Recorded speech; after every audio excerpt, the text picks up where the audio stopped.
Alright, welcome back everybody.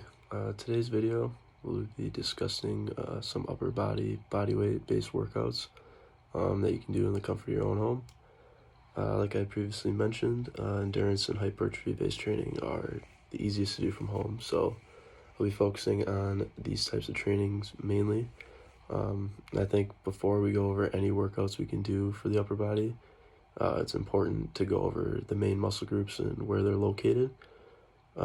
And then just kind of describe what exercises and workouts target what muscle groups.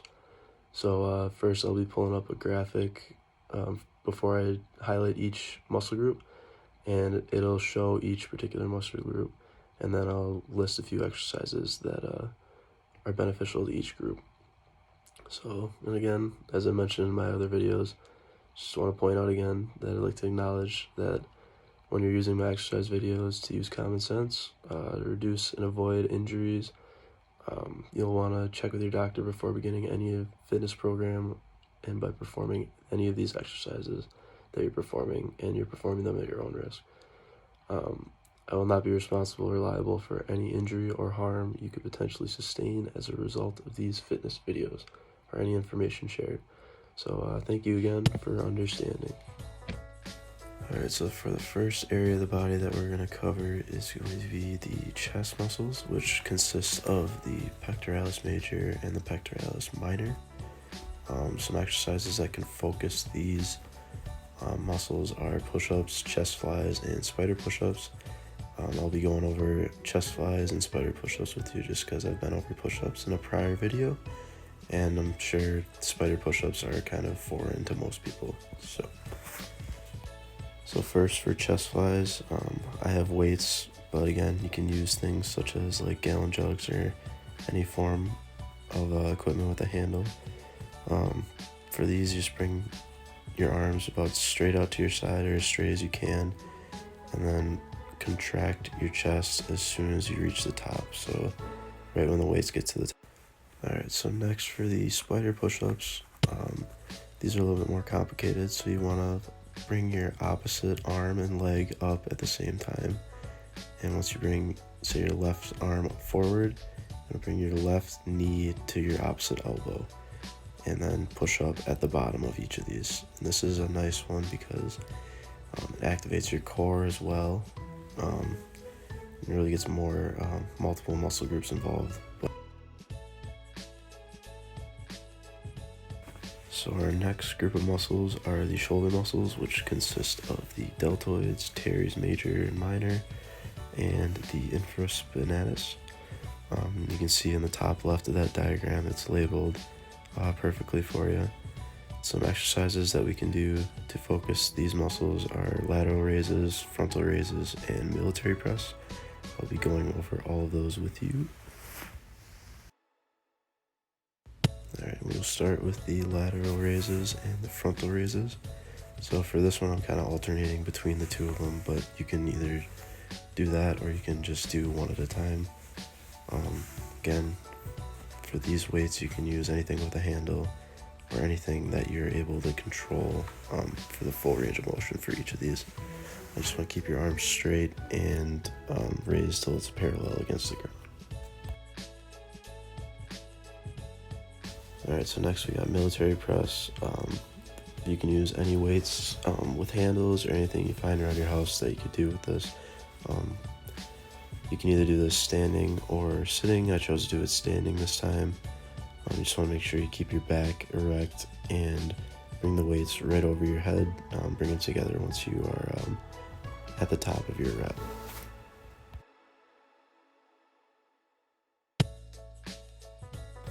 So our next group of muscles are the tricep muscles. These consist primarily of the triceps brachii, which have three heads: the lateral head, the long head, and the medial head. Some exercises we can do to focus these are dips, close push-ups, and close grip bench press. And triceps actually make up a majority of your upper arm. It actually makes up about 2/3 of your upper arm, so it's very important to focus on these. Alright, so our first workout that we're going to be focusing on is dips. These are definitely easiest to do on like a chair or any hard surface, like maybe like a coffee table or something like that. But basically, you just want to put your arms behind you, keep your legs straight, and bring your elbows to 90 degrees as you're dipping down, and really focus on that contraction of the upper arm. Alright, so next we got the close grip bench press. You can use anything with handles for this as well. This workout also would focus on the chest as well. It's more of a compound exercise. So it means it focuses on more than one group of muscles at one time. But this one, when it's close together like that, it really focuses more on the triceps. Alright, so the next group of muscles we want to look at on the upper arm or just on the other side. So it's the bicep muscles, which are consisting of the biceps brachii, which have a long and a short head. Exercises we can do to focus on the biceps are variations of different curl techniques, chin-ups and pull-ups, even if you have a pull-up bar or any sort of bar that you can use for that. So there's 3 different variations of curls that I'm doing in these videos. First one right here is just a straight curl. You'll bring your elbows close to your body and basically just use your elbows as a hinge and bring the weights straight up without moving them, or moving them as little as possible.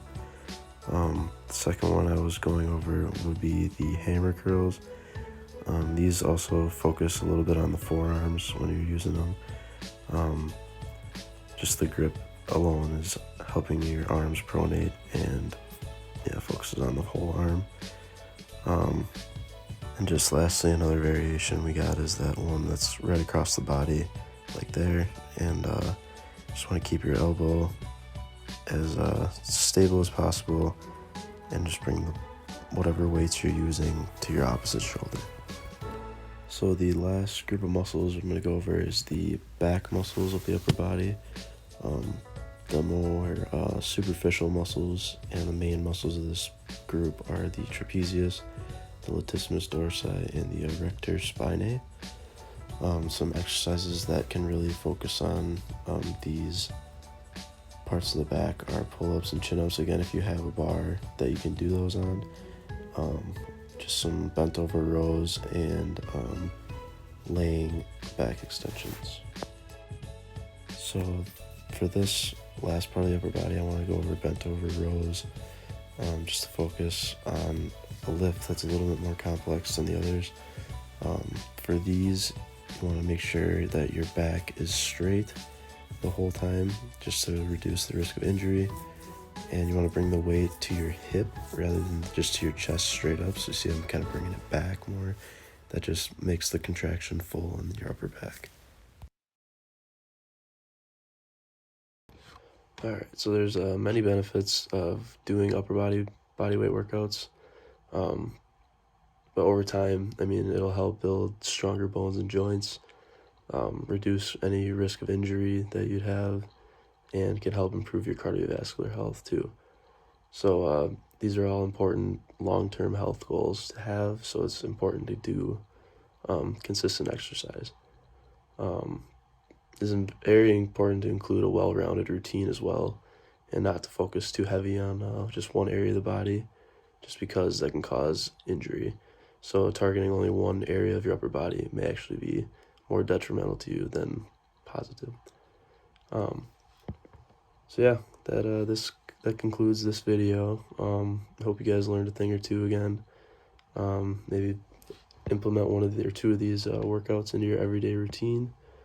I think having knowledge on what exercises are beneficial to each muscle group is definitely crucial to training in each area of your body. So make sure to train everything evenly, and that should be the healthiest way for you to go. Thanks again for watching, and in our next video I'll be discussing lower body weight workouts, so kind of like this one, just do the lower body this time. So thanks everybody for watching.